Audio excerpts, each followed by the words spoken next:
everyone, and welcome to another episode of Don't Wait Till Pigs Fly, a podcast conversation to share their secrets of thriving while living with chronic illness. Here's Nancy Becker.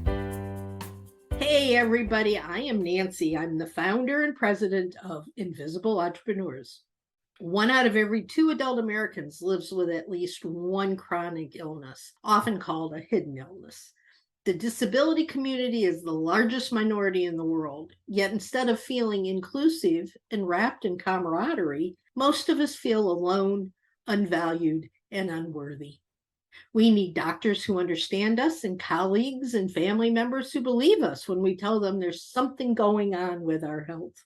Just knowing the simple fact that we're not alone and still have much to offer can be life-changing. In this podcast, we share tips and strategies, knowledge, and support. In other words, hope for those who are looking for resources to help them maintain a thriving, successful life. Do you have a chronic illness? Well, here at Don't Wait Till Pigs Fly, we have conversations that share the tools and mindsets others use to make their lives better. It's always good to know that there are others out there that have dealt with similar challenges, and our guest today is going to share with us their history and what they've learned along the way. Welcome, Carly Hudson. Thank you. Thank you so much for having me today, Nancy. I so appreciate it. Well, I'm really excited it's been a long time since we talked originally, and I want to catch up. I want to relearn some of the things that you do that bring you joy and fulfillment to your life and what all that has to do with chronic illness. So tell us a little bit about who Carly Hudson is. Well, I'm a doctor of chiropractic, which I arrived at kind of as an exploration through all of my chronic illness. I started off my life at 7 months old, contracting bacterial meningitis, which back in the 80s had about a 5% chance of survival. So I'm very grateful to be here. The fabulous people at Children's Hospital saved my life, but it was everything that came next that I had to seek out the answers to make my life worth living. I had my first traumatic brain injury during that illness, and it left me with a lot of movement disorders, memory, speech disorders. I was profoundly hearing impaired, deaf in my left ear, until about 3 years ago. And I did PT and all the basics, basically told this is as good as it's going to get. And as good as it's going to get meant walking like a drunk at 5 years old, not being able to stand on one foot, having movement spasticity issues on my left-hand side, deafness in my left ear that could not use a hearing aid, a spastic chronic cough and asthma, as well as cognitive fatigue that led to some mood disorders. And that was it, searching for answers until well into my late 20s when I finally found some doctors that heard, understood me, and could treat me the way I needed to be treated. It's wonderful. And I think that's a big thing is the doctors that don't understand, aren't willing to help us figure out what's going on. And, just if you don't do what we think you should do, just move on to someone else. And so when we do find a doctor that resonates with us, it's like, oh, thank you so much. It's great. I was going to say with those doctors that I treat so many patients now who have been through the ringer like that. And I think there's a shared story among all of us that when we find that doctor that hears and listens and gives us something that works, it is one of the more emotional experiences of our life. Just to have that as a gift, it's amazing. Absolutely. And I was just talking to my husband about this the other day. We're going through this. The doctors where I live are really, really bad. And in fact, one couple of months ago, I had gone into the emergency room after I had COVID. Mm-hmm. And he asked me why I was there. And I said, because I have COVID and I can't breathe. And he says, well, why are you in a wheelchair? And I said, well, I'm in a wheelchair because I have complex regional pain syndrome and I can't walk. I've had 16 surgeries. And he looks at me and he says, you're making that up. I've never heard of it. And I honestly said, you've got a smartphone in your hand. Google it. It's complex regional pain syndrome. And that just kind of, shut him up. But most of my doctors, we travel to Nashville, which is a 2.5 hour drive from here, but we go to Vanderbilt, which is normally a really good hospital. Mm-hmm. But we went to see a orthopedic surgeon there, and she says, I can't help you. You're so bad, I can't help you. I'm sending you to this doctor in St. Louis. She's a renowned neurological doctor. She's the one that's going to help you. So I'm going, yay, I don't want to drive all the way. It's a 9-hour drive. I don't want to drive all the way to, St. Louis. But if this doctor is going to be able to help me, yes. And then I get a message saying, I'm sorry, she's chosen not to work with you. So we get all these ups and downs. We pray, we hope to see a doctor that's going to help us. And then I went into a different orthopedic doctor a couple of weeks ago, and he says, well, the only thing I can suggest is cutting off your foot. And I went, it's not that bad yet. I'll let you anyway. Get that desperate. Yeah. Thank you anyway. Yeah. But so what do we do? How do we find doctors? And then if you can find a doctor, they're oftentimes alternative medicine, they're holistic. And guess what? They don't accept insurance. Well, and that's the boat that I am in as both a practitioner and a patient. That I'm a chiropractor who specializes in a lot of these conditions and neurological conditions and rehab for patients like me, patients like you. That the problem with that is that the insurance model does not really work for that kind of healthcare. The insurance model is disease management. And what we really have, when I say a healthcare system in the United States, is we really have a disease management system. And so I'm a big picture kind of pick it apart person. I don't know if I'm the one that's going to come in and say, here's the solution. But what I do know is that we really have two lanes in our system here. One of them is disease management. That is what most Americans know when they go to their MDs, when they use their insurance, when they go to the emergency room in urgent care. That's disease management. And boy, are we grateful for that.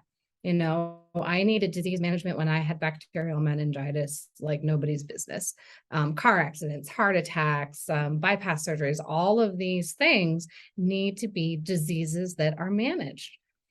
But that's only a small piece of the pie. What about when we want to manage our health, whatever our health looks like? And if you're at that privileged point of saying, I have an abundance of health, you still need to manage what you have. And if you are someone like me, someone who has chronic disabilities, and you have a little bit of a poverty of health, you got a lot more work to manage it, but you need a team to do it.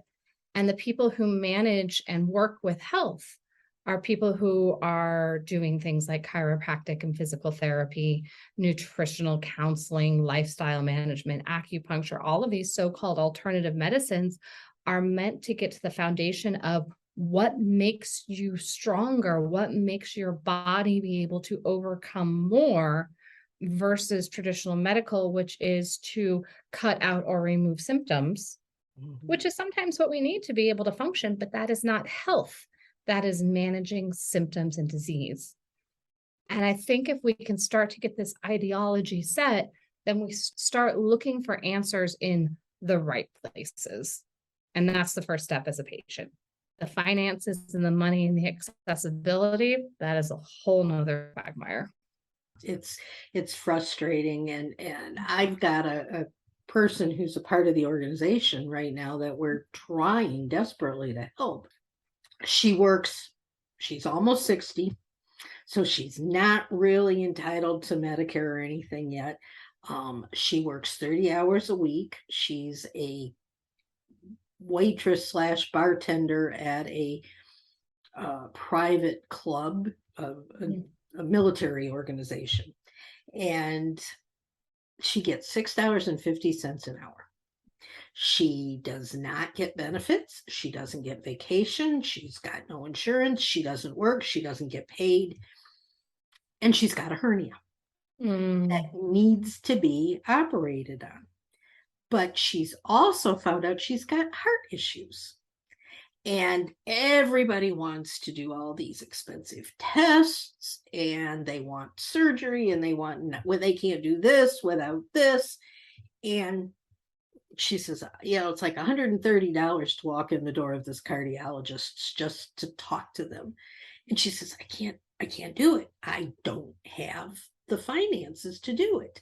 Mm-hmm. And she can't even apply for insurance until it's like November, I think, is when it opens. The Obamacare stuff opens, and then it doesn't start until January. But she says, you know what? I don't think I can last that long. So she's going around finding and picking up heavy boxes and things that weigh a ton, hoping that she's going to blow her hernia so that they'll take her into the emergency room and do emergency surgery, and they will cover it at that point. I go, what can I do? How can we, because she's earning money and because she's working, she doesn't qualify for Medicaid. She makes too much, and she's just right there in that balancing act. And it's so frustrating because I want to help her so badly. And nothing I found. I've even contacted, government representatives here in the state to say, what can we do for people like this? And it's just like, they don't care. Most of them have lost their jobs as of next year anyway, new people coming in, and, and so it's just, what do you do? It's devastating. And I think because so many of us with these kinds of issues, there's a little bit of a baked in assumption. And I know you and I were talking about this a little bit before we hit record, about having these disabilities, having things quote unquote, wrong with your body, brain. It's a weakness.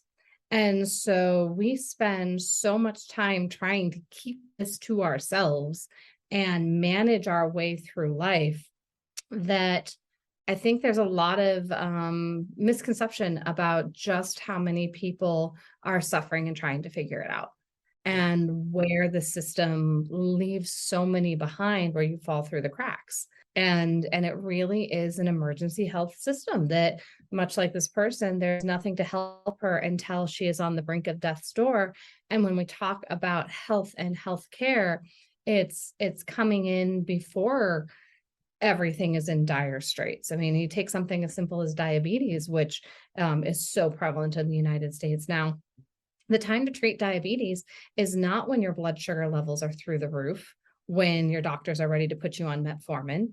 The time to treat diabetes is when you have a resting glucose that's just rising a little bit. And that's when you have all of the access in the world to change things like your diet and lifestyle with a really big impact.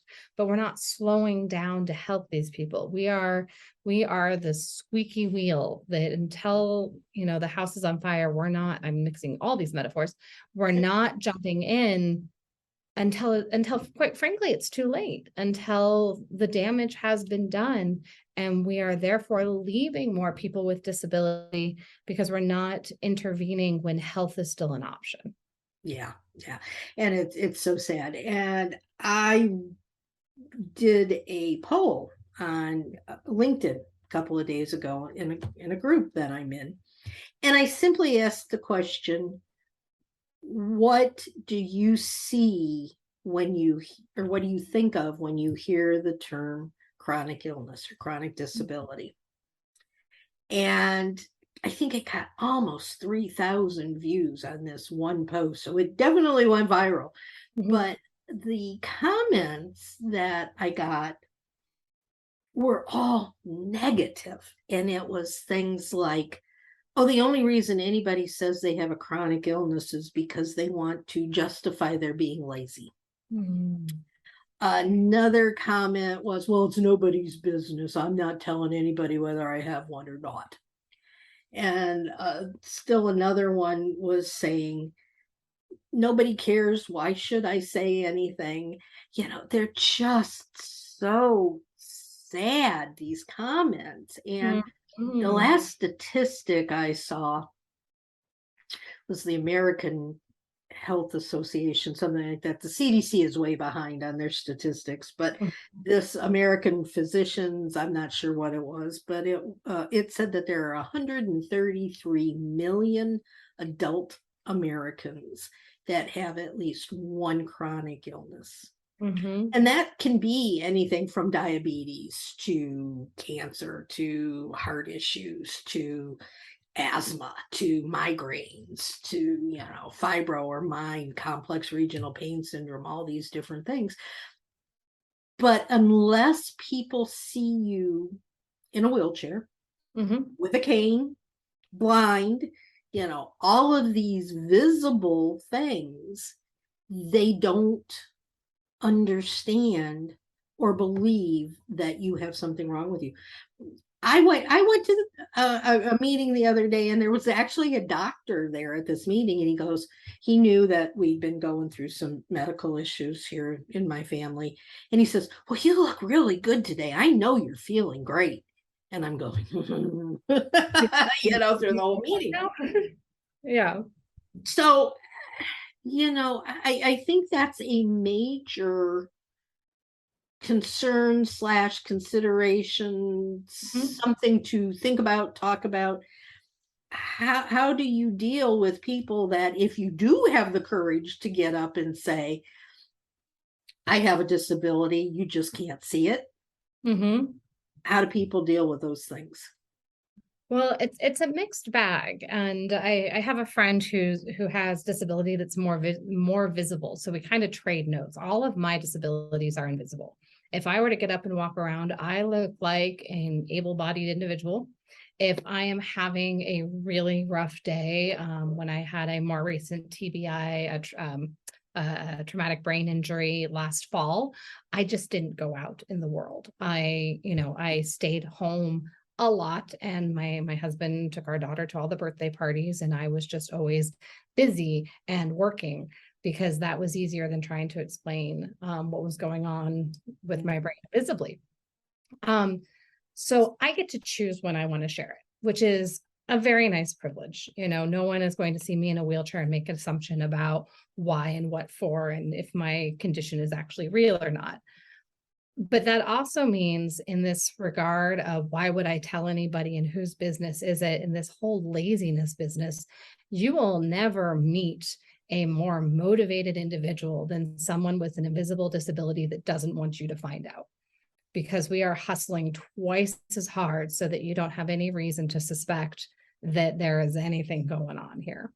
I get preferential seating so that I can hear, so that I'm not missing out on classroom time and things of that nature. Trying to focus twice as hard so that if I'm having brain fog and brain fatigue, that I'm not missing out and going to fail my tests or fail my patients, taking extra notes. We have our workarounds. And over the years, I've gotten a little bit more bold, and certainly around my patients and with these podcasts, sharing really openly about my disability, because I think it's important to know. I think we make so many assumptions about able-bodied appearing individuals that we start to think the numbers aren't what they are. And we can tell stories about the laziness or the unworthiness of people with disability. And it's just crap.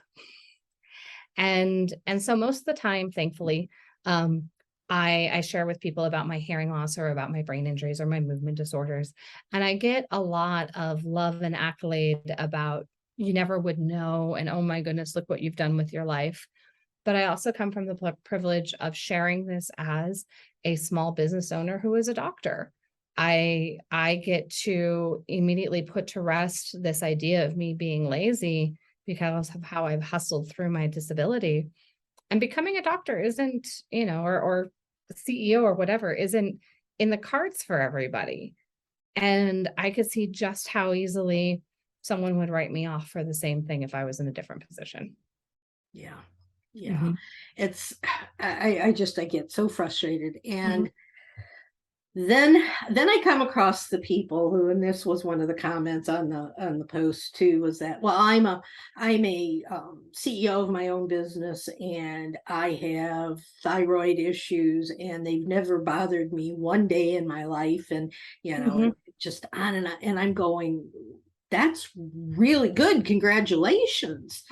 But do you ever take a day off because you just don't feel right? And because you've got your own business, you can shift things around. Or have you ever had to cancel an appointment because you've had to go to see the doctor? Or the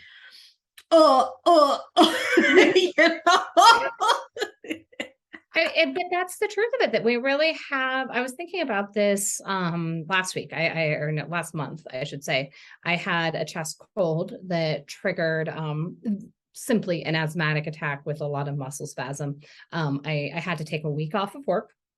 And then it was another week before I could really breathe easily again, and catch up on sleep and catch up on everything when you fall behind here. And I control my own business. So I got to decide when I came back to work. I got to decide how heavy my schedule was going to be, what I could handle and manage. And with the brain injury that I've had, I've controlled my schedule. I've been in private practice here for 8 years, and I've controlled my schedule. And so when I have a really bad flare up of my cognitive abilities, I cut my patient hours so that I can still be present and do my job.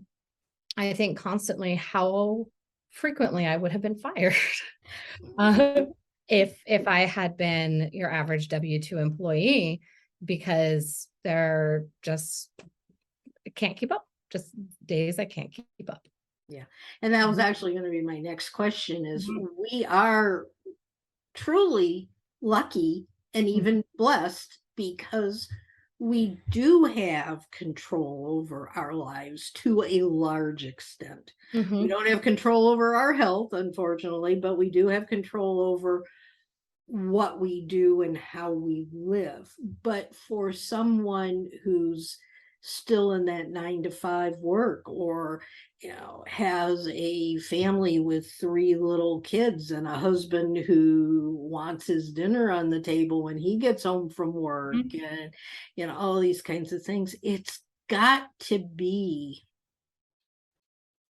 painful in a way that's not medically painful. It's the number of women that have lost their jobs, lost their insurance, lost their spouse, lost their family, lost their homes because of these chronic illnesses. And yet, well, we're just lazy and we don't want to do anything. It's just, I want to shake people. But what do we do as a community who have and get and understand this? And as someone who is a doctor, how do you stand out there and say enough is enough? And share with people so that eventually maybe something will change. And I think it comes down to that. You really do have to share. And it's a really big ask on the part of the person going through the chronic illness, chronic disability. I mean, it's a huge emotional labor, but without us sharing, without us teaching on behalf of our condition, no one is going to know. Because honestly, people aren't asking the question. We get blanket statements about this is what diabetes is, this diabetes is, this is what thyroid issues are, and we think we know. And it's really quite misinformed, a lot of it. So it's finding that one person, those few people that you can have a really serious, vulnerable conversation with and say, listen, we've been friends for a long time. You are my spouse, you are my family, you are my whatever. And I think I need you to know what my experience is like. And I want to tell you some stories. And storytelling is always, to me, the way to go about, because facts don't change anyone's mind. We have all kinds of facts. We have facts that say only 17% of Americans are metabolically fit, which means everybody else is kind of falling apart. We have facts about how many people have disability and chronic illness. We have facts about all this. Facts don't matter. When I get a patient of mine, because I have an opportunity of one-on-one conversations with my patients, when I get a patient of mine or a friend of mine to change their opinion, it's because I've shared a personal story, and it requires a lot of vulnerability. And for me, there's usually a lot about what I miss and how I feel as a doctor, as a mother, most often as a mother and a wife, where when I had my injury last year, what I could not show up for, what I missed with my daughter, what my husband had to do to keep our household running because he lost his partner for 9 months. It's a lot of weight for everybody. And it is not just the burden of the individual with the illness. It requires that community of help and support. And those stories help to bridge and pull together that community. And so then my husband knows what it's like for someone with a traumatic brain injury. And when he has someone at work, someone in his circle, in his community that is suffering that, he's able to reach out a little bit differently and set an example in a way for the community that he is in, and I am not. And we get this sort of ripple effect coming out.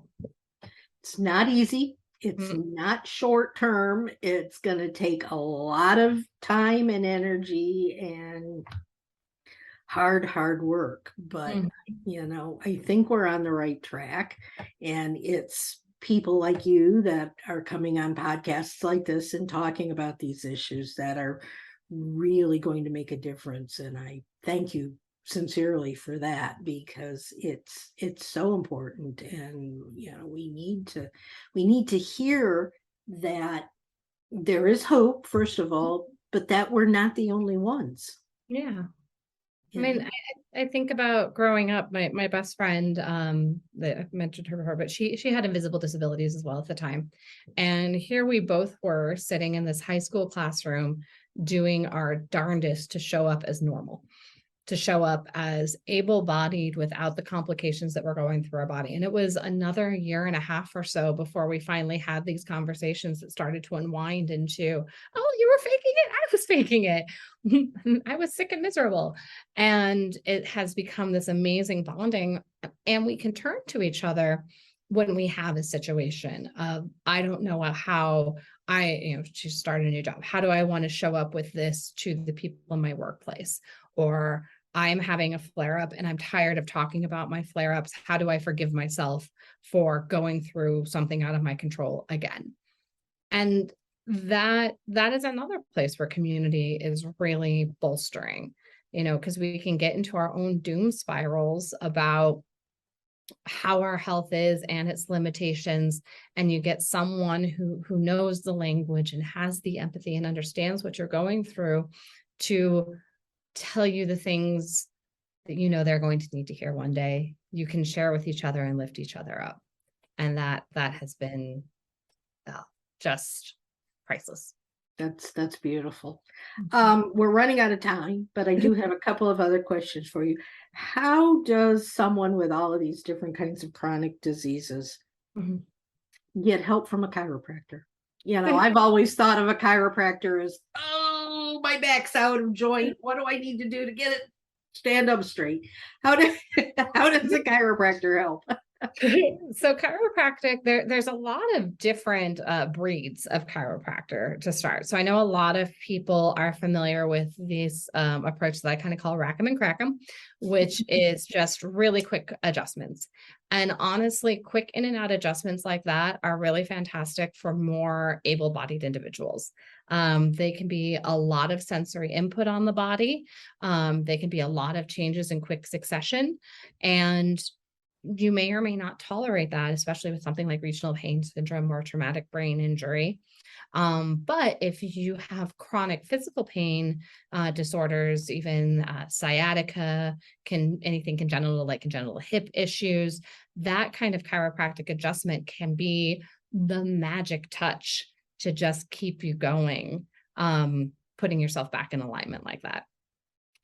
There are other approaches to chiropractic. I do a lot of functional rehab and muscle training. So that's going to help with any kind of movement disorder, or if you have had repeat surgeries, changes to your physical body, limbs, prosthetics, these kinds of pieces that change how you inhabit your body. You can learn to re-inhabit your body, become comfortable with your skeletal system as it now exists, that might be different than the one you had weeks or months ago. And then there's a branch of chiropractic that I think just deserves all the attention in the world, and it's called functional neurology. And so this is what has been the most instrumental in changing my traumatic brain injuries from problems into things that I can forget I have a lot of the time. And that is when, if we don't have frank damage to our central nervous system, like strokes or excessive plaquing that you would have in Alzheimer's, but coming off of concussions, inflammatory disorders, long COVID, things of that nature, we can see different systems in our brain, different pathways in our nervous system that aren't firing together and aren't firing in succession in a way that is functional the way we need it. We have one-sided weaknesses, much like if you'd rolled one ankle, it's not as strong as the other ankle, and it's going to change the way you walk. So functional neurology uses largely our sensory systems, vision, hearing, vestibular, sense of touch, to strengthen our nervous system back into coordination and alignment. And that is going to help with the brain fog, fatigue, confusion, sensory processing, hearing. I am no longer functionally deaf. All of these pieces can really be bolstered and strengthened through a functional neurology treatment. So I think it is just an incredible underused approach to health that I can't say enough good things about. And if I were to Google chiropractors in Huntsville, am I going to find someone that does that? Most chiropractors are not functional neurologists. That is a postdoctorate diplomate, so an additional diploma and additional study and specialty that you get after. So if you look for functional neurologists and chiropractors who have that, the Carrick Institute is one of the most popular licensing credentials for functional neurology. That is where you would find it. There are only several hundred in the United States with this specialty. But you can find chiropractors who have more of a sports and rehab background, and they are going to be the ones that are really going to focus on more of that biomechanical rehab that I talked about just before the functional neurology. Well, it's interesting for myself, and I know that a lot of other people have these issues too, but when I said earlier that the last orthopedic doctor I went to see wanted to cut off my leg because he said my muscles have totally disintegrated. There's nothing left. So I can stand, I can walk, but it's very short. Yeah. And it's like I can't move my feet, my toes all curl under, and I can't lift them up, and I can't do any of these kinds of things. Would somebody like that be able to help me? I'm not getting my foot cut off. And it very well could, especially when you think about things like chronic regional pain syndrome. Essentially, and I say this really tongue in cheek, because how many of us, like you, just talking about this doctor, are told you're making it up. It's all in your head. It's like, it is really all in your head, but it doesn't mean it's not real.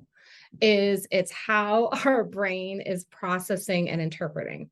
And your brain, through a series of events and traumas, has decided that pain is really the signal that we need. Like that's the way I'm going to know where my hand is pain. Because our nervous system is really just giving us chemical signals that go to our brain, and then our brain decides how we're going to interpret them. And so we might feel it as ticklishness. We might feel it as sensitivity. We might feel it as pleasurable.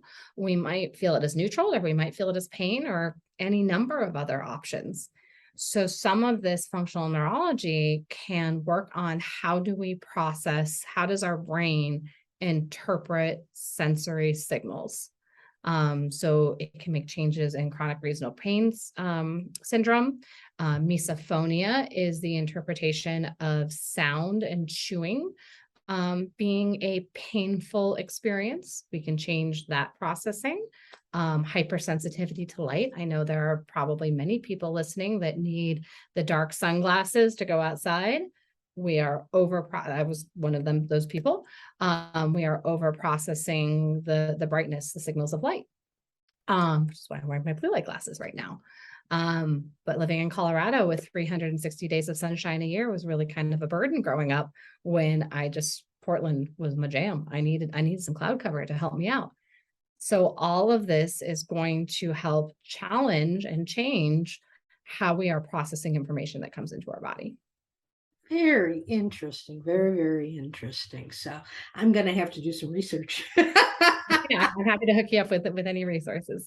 Thank you so much. And is there anything else that we haven't talked about that you need to get out in this last few minutes? Mostly just sending a lot of love to anybody who is trying to work their way through it. I wish gentleness upon you, gentleness from yourself. We are our own worst critics when we are in a very ableist world, trying to keep up with the masses, when really it's a pace that's been set that nobody's going to win at. So know to do the best you can, and look for those doctors that have a creative mind and are willing to think outside the box, because you are outside the box, and you deserve someone who's going to meet you there. Amen. That's wonderful. Thank you so much, Dr. Carly Hudson. We really appreciate this so much, and all this wonderful information. I know I learned a lot, and I hope our listeners did too.